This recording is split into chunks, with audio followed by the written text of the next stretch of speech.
Let's look at a new group of people from all different walks of life.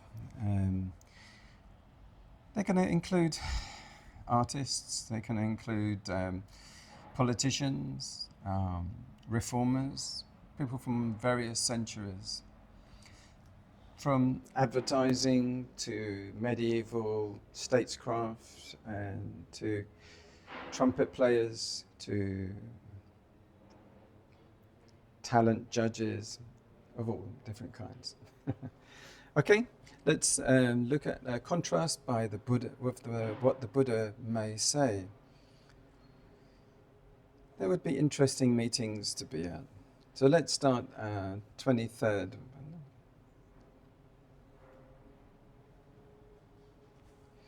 So let's have a look at the people with a full list of our people today.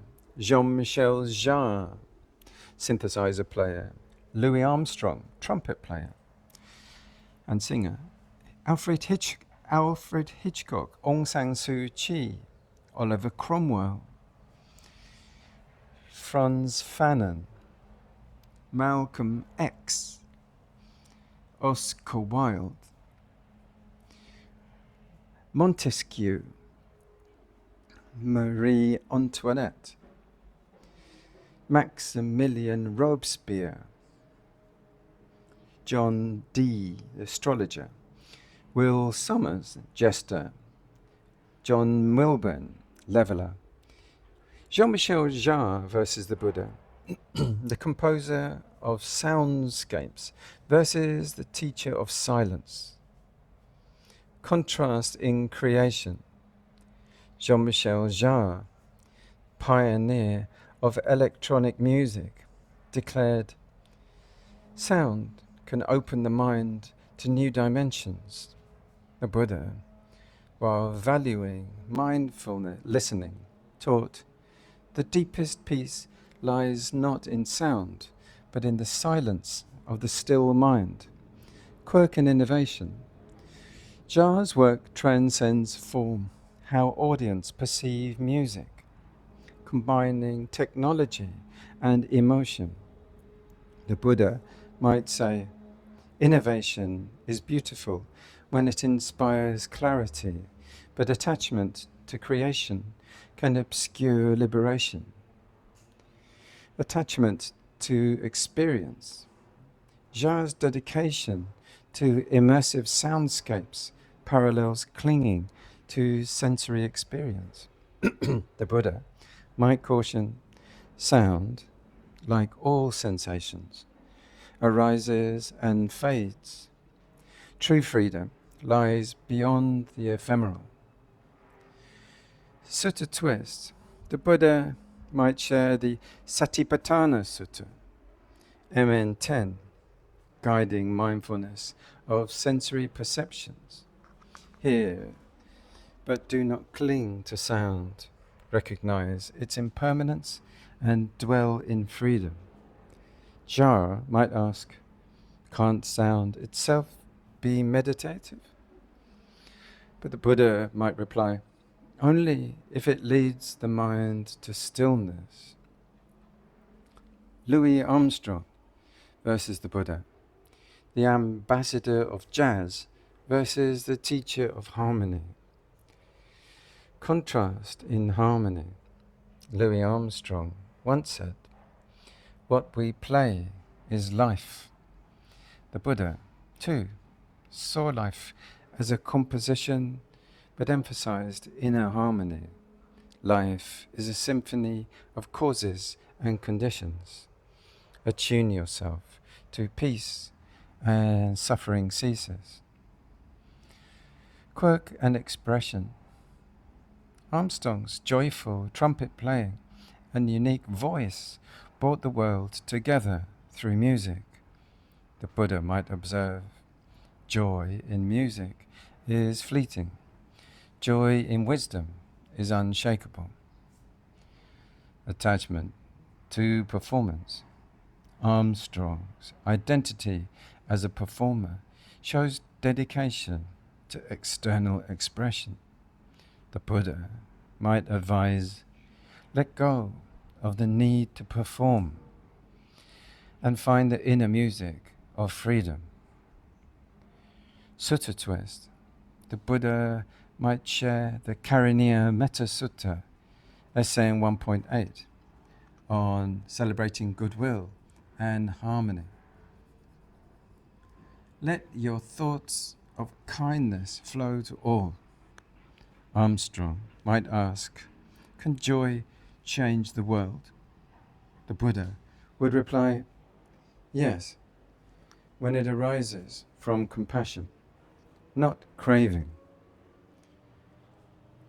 Alfred Hitchcock versus the Buddha. The master of suspense versus the teacher of stillness. Contrast in focus.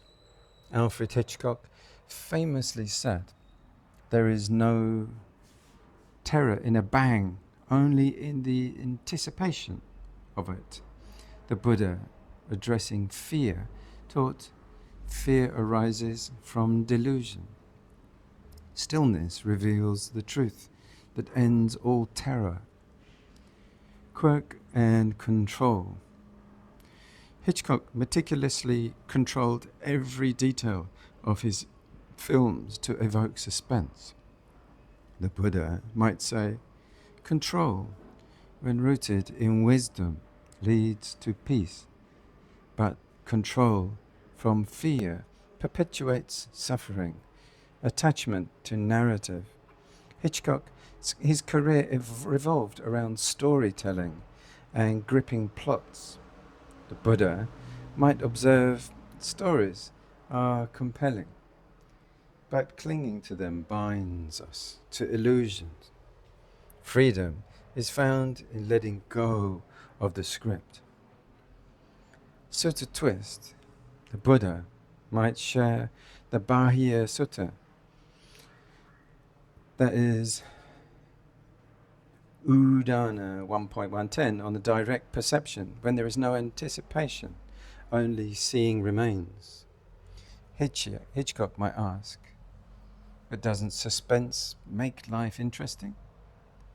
The Buddha would reply, in just that depends on fear. Fear obscures truth. Truth, clarity, is free from tension. Aung San Suu Kyi versus the Buddha, the advocate of democracy versus the teacher of liberation. Contrast in freedom. Aung San Suu Kyi, champion of democratic ideals, stated, the only real prison is fear, and the only real freedom is freedom from fear. The Buddha agreed, but extended the concept. True freedom lies not in external systems, but in the mind freed from craving and ignorance. Quirk and resilience. Suu Kyi's resilience under house arrest showcased her commitment to justice. The Buddha might say, resilience guided by wisdom leads to liberation, but attachment to any outcome binds us to suffering. Attachment to ideals. Suu Kyi's dedication to democracy reflects a noble attachment to societal change. The Buddha might caution, ideals, while noble, remain impermanent. Freedom arises from seeing beyond all attachments. Sutta twist. The Buddha might share the Vajjiya Sutta, AN 3.76, on the conditions for freedom. Unity, ethical conduct, and self-restraint, sustained peace. Suu Kyi might ask, how do we balance inner and societal freedom? The Buddha would reply, inner freedom is the foundation. Societal reflects the collective mind. Oliver Cromwell versus the Buddha. The Puritan leader versus the teacher of balance. Contrast in authority. Oliver Cromwell declared, "A man never rises so high as when he knows not where he is going." The Buddha might respond, "Directionless ambition leads to suffering. True elevation comes from understanding the path to peace." Quirk and conviction. Cromwell's strict Puritan values shaped his leadership.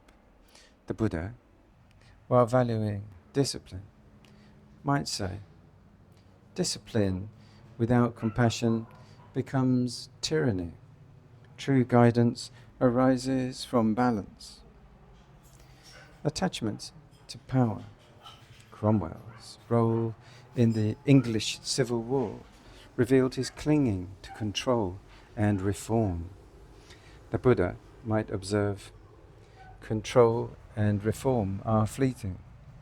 Only through letting go does one find enduring stability." Sutta twist. The Buddha might share the Chakravarti Sihanada Sutta, DN 26, on equality, the qualities of a righteous leader.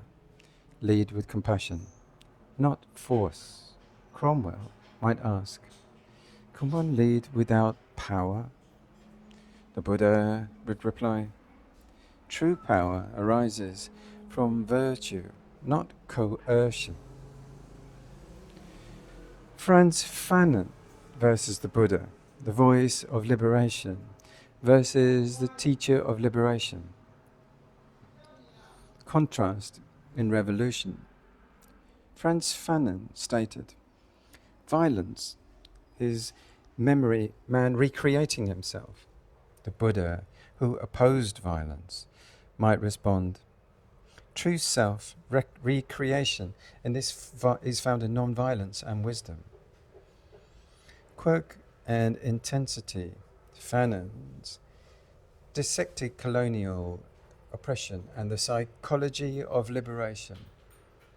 The Buddha might observe, "Insight into suffering is vital, but freedom comes from understanding its causes, not through rage." Attachment to struggle. Fanon's advocacy for revolutionary change highlighted a deep attachment to conflict. The Buddha might say, "Struggle binds us. Letting go frees us." Sutta twist. The Buddha might share the Dhammapada 5. Hatred does not cease by hatred, but only by love. Fanon might ask, "Can human injustice end without resistance?" The Buddha would reply, "Yes, through wisdom and compassion, which dissolve the root of oppression." Malcolm X versus the Buddha, the firebrand of justice versus the teacher of peace. Contrast in justice. Malcolm X proclaimed, "By any means necessary." The Buddha, while valuing justice, taught, "Justice born of hatred perpetuates suffering. True justice arises from wisdom." Quirk and transformation. Malcolm X's journey from torment upwards mirrored the Buddha's journey. The Buddha might say, "Change rooted in wisdom liberates. Change rooted in anger binds." Attachment to identity. Malcolm X's focus on racial justice revealed his attachment to identity. The Buddha might caution, "Identity divides. Freedom arises in seeing beyond self." The Sutta twist. The Buddha might share the Kodana Sutta, AN 7.60, on overcoming anger. Anger destroys one's own peace. Malcolm X might ask, how do we fight injustice peacefully? The Buddha would reply, fight with compassion and wisdom, not hatred.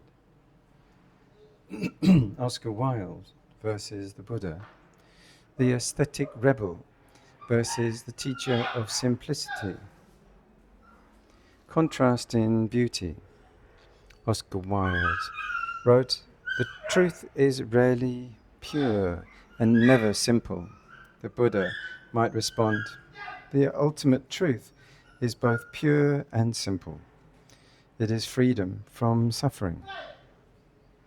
Quirk and wit. Wilde's sharp wit celebrated individualism and aestheticism. The Buddha might say, individual expression is delightful, but peace is found in simplicity and selflessness. Attachment to pleasure. Wilde's pursuit of beauty and pleasure reflect a clinging to sensory delight. The Buddha might caution, pleasure fades, wisdom but seeds impermanence endures. Pseudo twist. The Buddha might share the Papachai-Palma Sutta, SM.25, on the inevitability of change. Pleasures are like snow on a mountain, Papatopama Sutta. They melt away. What is life without beauty? It's just dull. The Buddha would reply, true beauty rises when someone sees life as it is. Montesquieu versus the Buddha, the architect of liberty versus the teacher of liberation. Contrast in governance. Montesquieu, the philosopher behind the separation of powers, stated, liberty is the right to do what the law permits. The Buddha might respond, true liberty transcends laws. It is freedom from craving and ignorance. Quirk and observation. Montesquieu, his meticulous studies of society is reflected the Buddha's teaching on cause and effect. The Buddha might add, laws can guide society, but liberation arises from self-awareness. Attachment to systems. Montesquieu's faith in governance revealed an attachment to external structures. The Buddha might caution, systems are impermanent. True stability rises within. In Sutta twist, the Buddha might share the Chakravarti Sihanada Sutta, DN 26, on ethical leadership. A just society begins with virtuous conduct.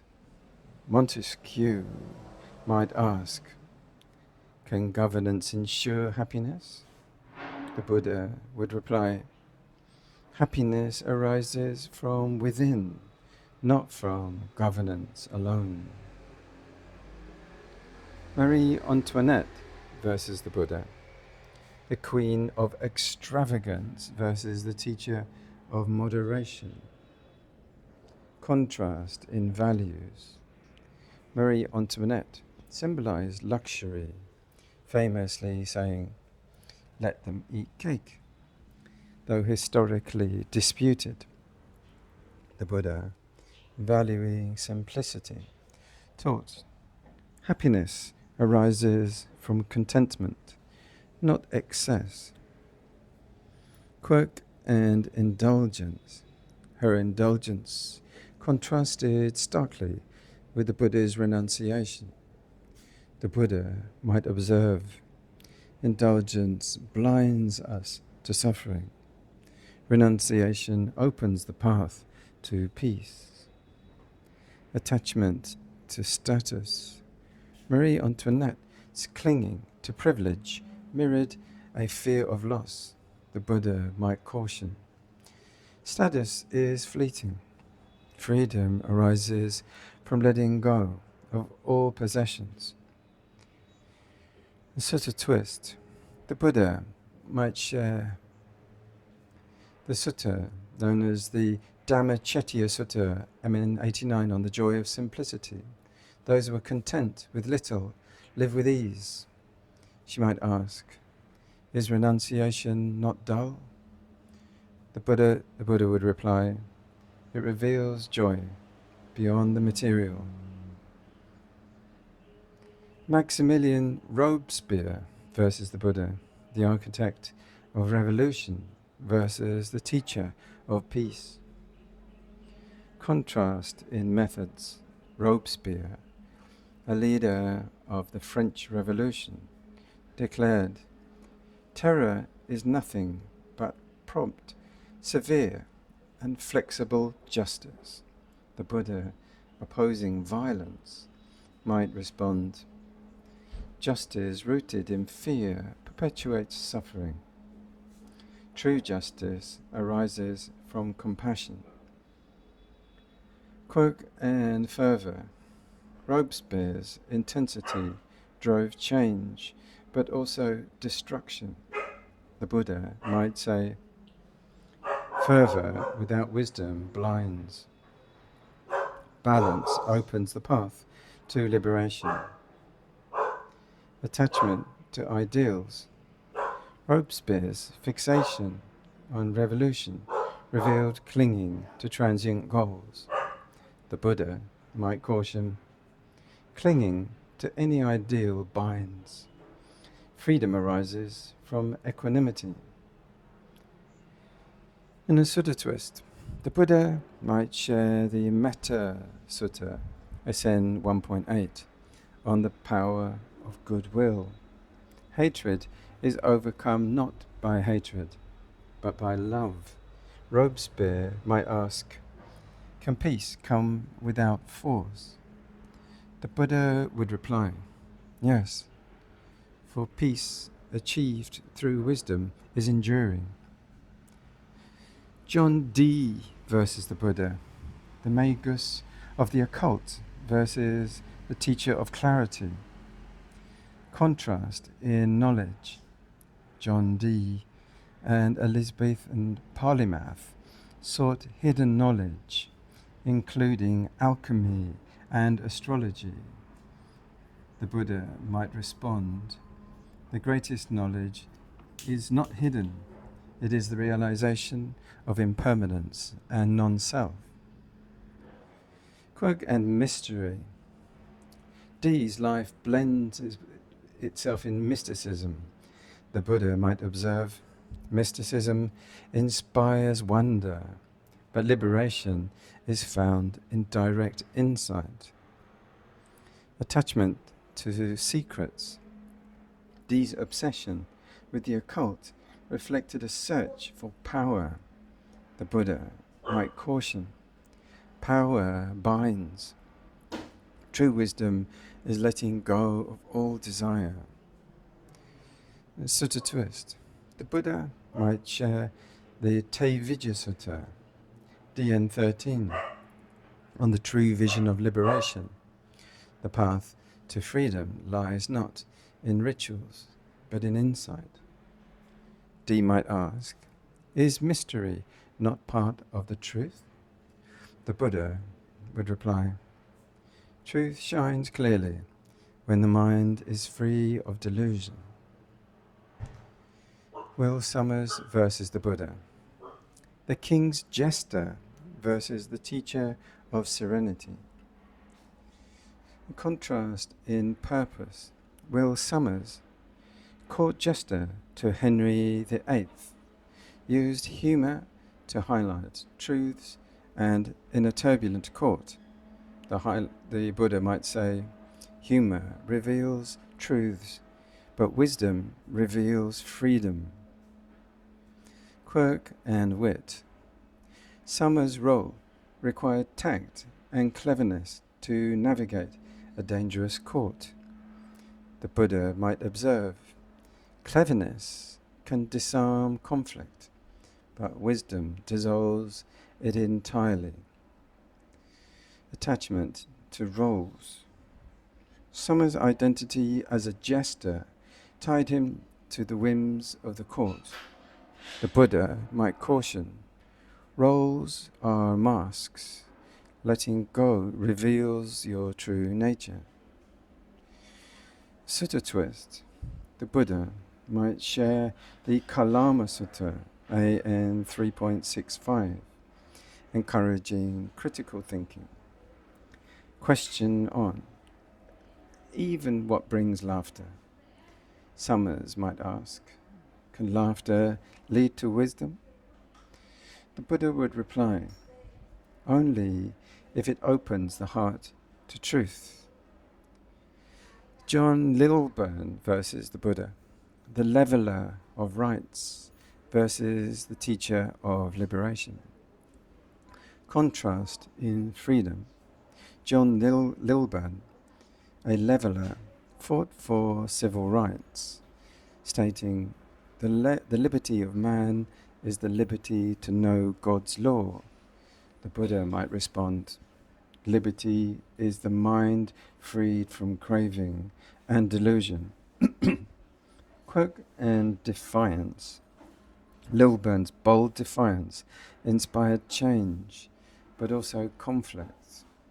The Buddha might say, defiance with wisdom liberates. Defiance with anger binds. Attachment to justice. Lilburne's fight for justice revealed attachment to external freedom.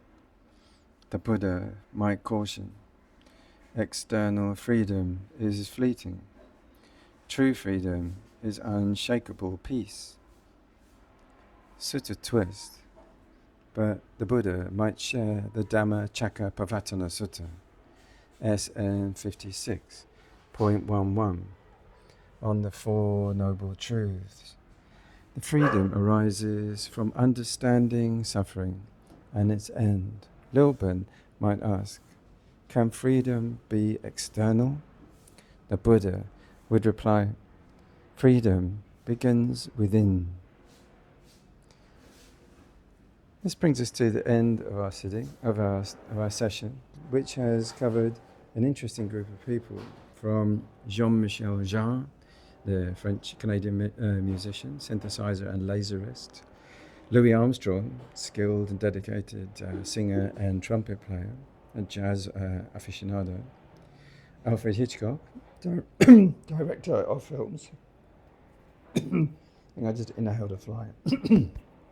Aung San Suu Kyi, the political activist in Myanmar, Burma, opposing the military junta; Oliver Cromwell, became the protectorate for a while of England; Frantz Fanon, who was influenced by Lenin and Stalin's Marxist ideas in order to try to have freedom from white oppression in America via violent revolution; Malcolm X, similarly; Oscar Wilde, aesthete and lover of beauty and youth, somewhat, and playwright and writer and wit in general; Montesquieu, on ethical leadership and virtuous conduct; Marie Antoinette, she was famous for her extravagant hats and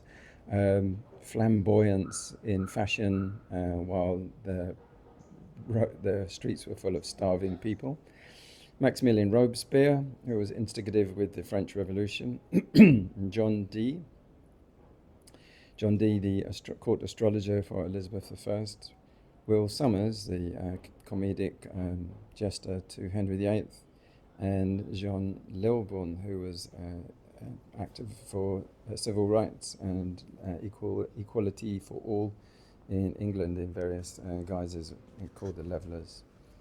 Okay, so thank you very much for this chance to have a look at how the Buddha may have influenced our history in the West if these dialogues had happened, they may have introduced a new dimension or another influence along the way, but we can speculate and imagine how these dialogues may have gone through the mirror of the suttas and the Buddha's general attitudes in contrast to these iconic and influential people.